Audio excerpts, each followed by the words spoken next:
2013, before he came to power, we all remember his golden words. What would he say?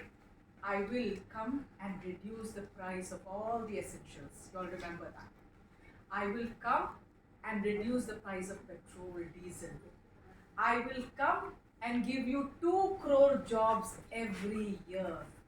These were the words he said, he repeated, and all of you all voted for him, saying there is change coming. But what is the situation right now is what I'm going to bring to you.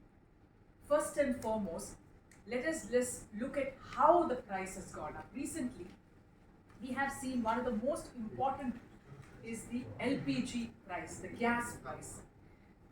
At our time, the gas price was, I have it with me, which you will also get, was 410 rupees per cylinder. Remember, 410 rupees per cylinder. Now, it is 1053 rupees per cylinder. It is very important to note this. Those days he used to blame us, but we, the UPA government, subsidized. That is the most important. We always helped, but we did not advertise. We subsidized, but did not advertise. Here, no subsidy, but only advertisement. That is what is happening every day. Now, what was the Ujjwala scheme, for example?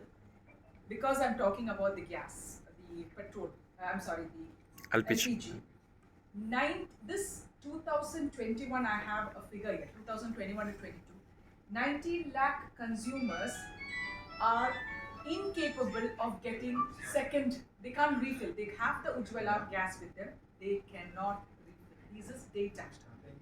1.8 crore managed to fill the gas once from 2020. So can you imagine what is the thing? Many of us have also given up subsidies so that the poor can get. But the poor is also not getting.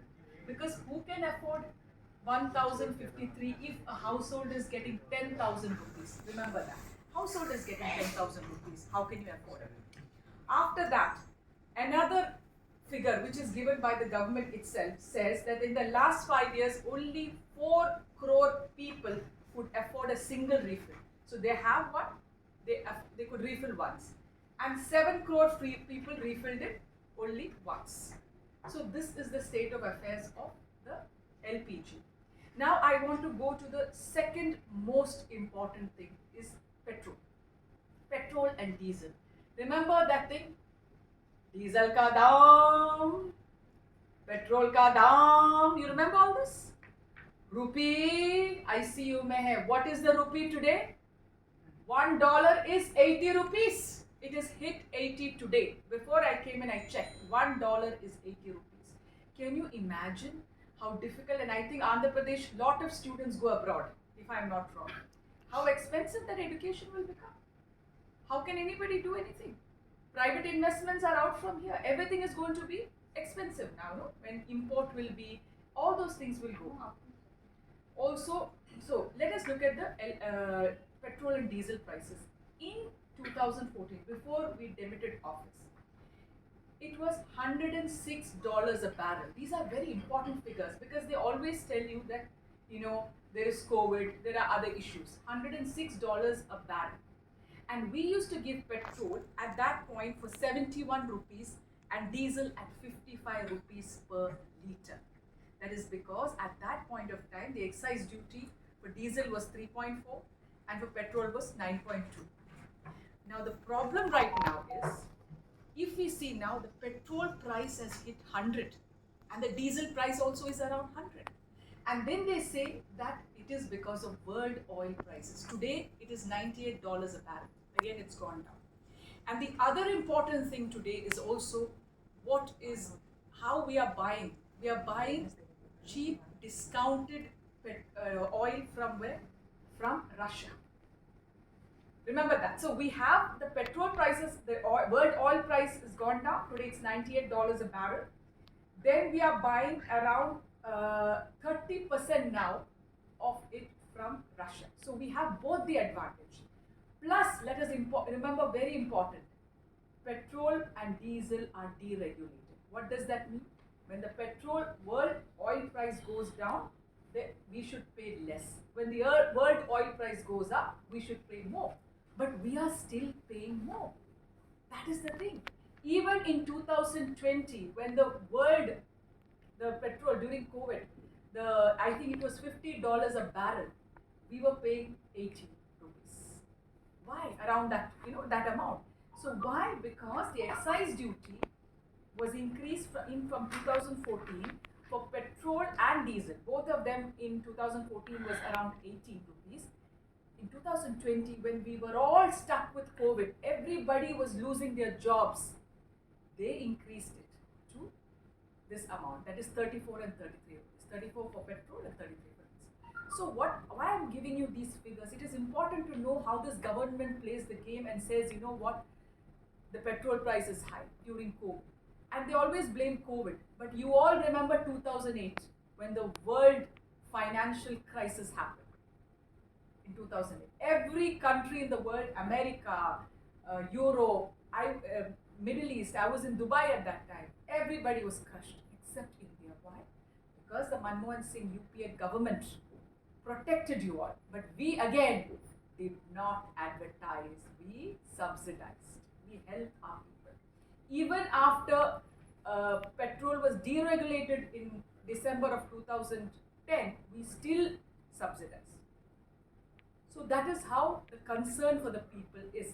And we also know one very important thing, that according to Oxfam, the report from 2004 to 2016, 27 crore people were lifted out of poverty in India. 27 crore. But now the latest report came after COVID, around 23 crore people have gone back to poverty. So this is the state of affairs of this present government. So I am giving you what we were and what we are. The third most important thing which I want to talk about is the GST on food now, packaged food and everything. Your wheat, your dal, your atta, your all those things now have 15% GST. 5%, sorry. Now the most important thing again in this, what you have to notice is 25 liter and above, 25 kg and above does not have 5% GST. But anything below 25 kg and 25 liter have 5% GST. What is the meaning of that? Who buys above 25 liter and 25 kg? Only the rich. Again, Mr. Modi is saying to my rich friends, I will help you, but I will not help the poor. That is what his clear message is. So, if a poor family will buy 2 to 3 kgs, a middle class family will buy a 10 kg atta packet and keep at home. That's what they do, or rice. Now that they have to pay curd, yogurt, paneer. Paneer is the staple of many Indians. Everywhere there is GST. So this again says, why not put the 5% GST on 25 liter or 25 kg? And above. More than that. Why not put it and get the rich people to pay for it? Why not? This is the same thing. Like how he cut the corporate tax. He cut the corporate tax in 2018. There was a corporate tax cut. For all the big corporates, 20% tax cut was there. Again, you're giving help to the rich, but not to the poor. So this clearly shows that this government is of the rich people. The other important point is about the jobs. What was promised to you all in 2013? We were promised jobs. 2 crore jobs every year. Now I'm going to give you a statistics over here.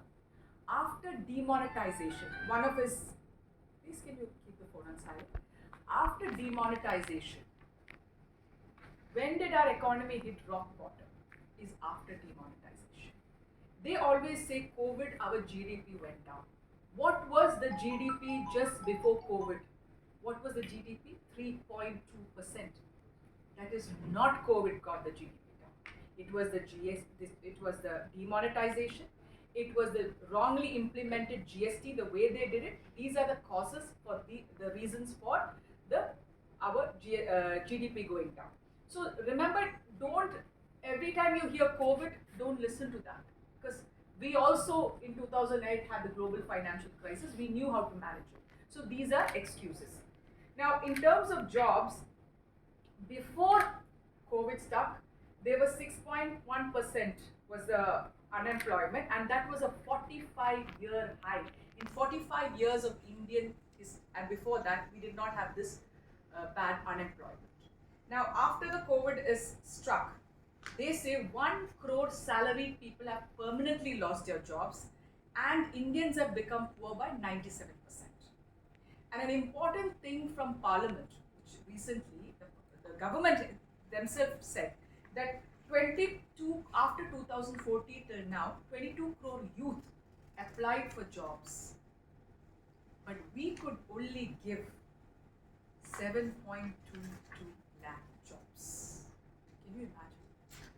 Where is the 2 crore? I don't understand why you people are not asking that question. Where is that 2 crore jobs every year? Every time, every excuse is given. Now forget that. The other important thing is vacancies in government jobs. In government jobs, in Kendriya Vidyalaya, 12,000 posts. These are not my figures. These are coming from the government itself. 12,000 posts remain vacant. 3,000 in Navodaya Vidyalayas. Why are these jobs not filled? That is another important thing. Now, always when you all get into a job, you all like it to be a permanent job. You like it for so many years. That's what you all get into. Now they got a new scheme. What is it called? Agnipath. Agnipath is for 4 years. Remember, I want to be the soldier for my country. I want to fight for my country. I want to die for my country. What do? I will train as a soldier thinking that I can be there for a long time serving my country.